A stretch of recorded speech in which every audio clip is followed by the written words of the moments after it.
हरे कृष्णा, राधे राधे। आज श्रावण मास के कृष्ण पक्ष की कामिका एकादशी का व्रत रखा जा रहा है। भगवान विष्णु की पूजा, तुलसी अर्पण और मंत्र जाप का विशेष महत्व है। पंचांग के अनुसार एकादशी तिथि 8 अगस्त 2026 को दोपहर 1:59 प्रारंभ होगी और एकादशी तिथि का समापन होगा 9 अगस्त 2026 को 11:04 पर। उदय तिथि के अनुसार कामिका एकादशी का व्रत 9 अगस्त 2026 को ही रखा जाएगा। कामिका एकादशी तिथि का पारण समय रहेगा 10 अगस्त 2026 को सोमवार को किया जाएगा। व्रत पारण का शुभ मुहूर्त सुबह 5:47 से सुबह 8 बजे तक रहेगा। पारण के दिन द्वादशी समाप्त होने का समय सुबह 8 बजे तक है। अब हम कामिका एकादशी के व्रत की कथा को सुनेंगे और उसके महत्व को जानेंगे। अर्जुन ने कहा, हे प्रभु, मैंने आषाढ़ माह के शुक्ल पक्ष की देवशयनी एकादशी का सविस्तार वर्णन सुना। अब आप मुझे श्रावण माह के कृष्ण पक्ष की एकादशी की कथा सुनाने की कृपया करें। इस एकादशी का नाम क्या है, इसकी विधि क्या है, इसमें किस देवता का पूजन होता है, इसका उपवास करने से मनुष्य को किस फल की प्राप्ति होती है। भगवान श्री कृष्ण ने कहा, हे श्रेष्ठ धनुधर, मैं श्रावण माह की पवित्र एकादशी की कथा सुनाता हूँ। ध्यानपूर्वक श्रवण करो।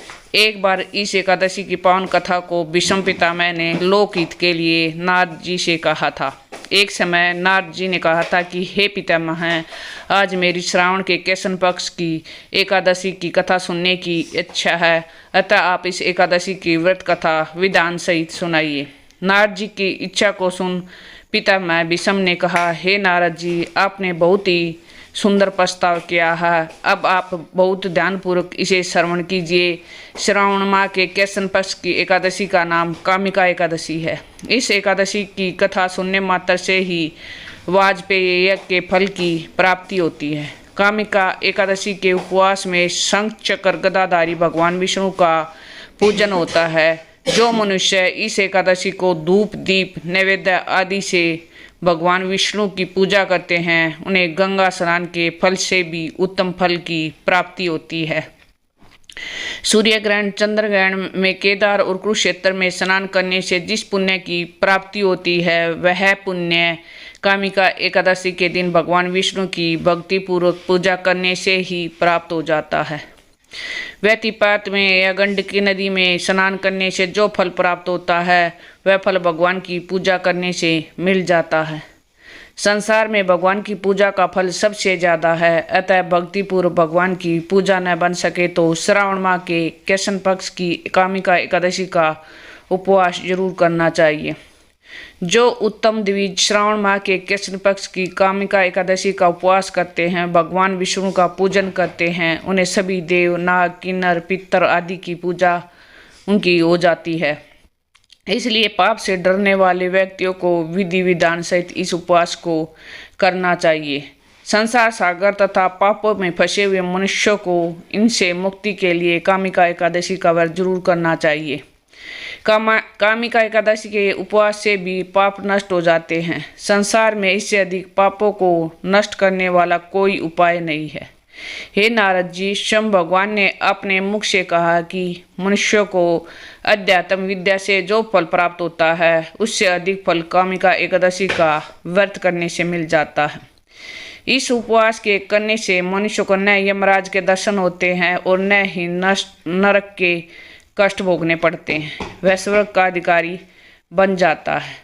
जो मनुष्य इस दिन तुलसी दल से भक्तिपूर्वक भगवान विष्णु का पूजन करते हैं, इसे संसार सागर में रहते हुए इस प्रकार अलग रहते हैं जिस प्रकार कमल पुष्प जल में रहता हुआ भी जल से अलग रहता है। तुलसी दल से भगवान श्री हरि का पूजन करने का फल 1 बार श्रवण और 4 बार चांदी के दान के फल के बराबर है। भगवान विष्णु रतन, मोती, मणि आभूषणों की अपेक्षा तुलसी दल से अधिक प्रसन्न होते हैं। जो मनुष्य प्रभु का तुलसी दल से पूजा करते हैं, उनके सभी पाप नष्ट हो जाते हैं। हे नारद जी, मैं भगवान की अति प्रिय श्री तुलसी को प्रणाम करता हूँ। तुलसी जी के दर्शन मात्र से मनुष्य के सभी पाप नष्ट हो जाते हैं और शरीर के स्पर्श मात्र से मनुष्य पवित्र हो जाता है। तुलसी जी को जल से स्नान कराने से मनुष्य की सभी यम यातनाएं नष्ट हो जाती हैं। जो मनुष्य तुलसी जी को भक्ति पूर्वक भगवान के श्री चरण कमलों में अर्पित करता है उसे मुक्ति मिलती है। इस कामिका एकादशी की रात्रि को जो मनुष्य जागरण करते हैं और दीपदान करते हैं उनके पुण्यों को लिखने में चित्रगुप्त भी असमर्थ है। एकादशी के दिन जो मनुष्य भगवान के सामने दीपक जलाते हैं उनके पितर स्वर्गलोक में अमृत का पान करते हैं। भगवान के सामने जो मनुष्य घी या तिल के तेल का दीपक जलाते हैं उनको सूर्यलोक में भी सहस्रों दीपकों का प्रकाश मिलता है। अब हम कामिका एकादशी की व्रत कथा को सुनते हैं। एक गांव में एक वीर क्षत्रिय रहता था। एक दिन किसी कारणवश उसकी ब्राह्मण से हाथापाई हो गई और ब्राह्मण की मृत्यु हो गई। अपने हाथों मारे गए ब्राह्मण की क्रिया उस क्षत्रिय ने न करनी चाहिए, परंतु पंडितों ने उसे क्रिया में शामिल होने से मना कर दिया।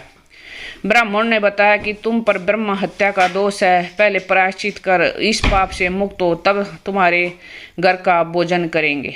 इस पर क्षत्रिय ने पूछा कि इस पाप से मुझे मुक्त होने के क्या उपाय हैं। तब ब्राह्मणों ने बताया कि श्रावण माह के कृष्ण पक्ष की एकादशी भक्ति भाव से भगवान श्रीधर का व्रत पूजन करो। ब्राह्मणों को भोजन कराने के दक्षिणा के साथ आशीर्वाद प्राप्त करने से इस पाप से मुक्ति मिलेगी। पंडितों के बताए हुए तरीके पर व्रत कराने वाली रात में भगवान श्रीधर ने क्षत्रिय को दर्शन देकर कहा कि तुम ब्रह्म हत्या के पाप से तुम्हें मुक्ति मिल गई।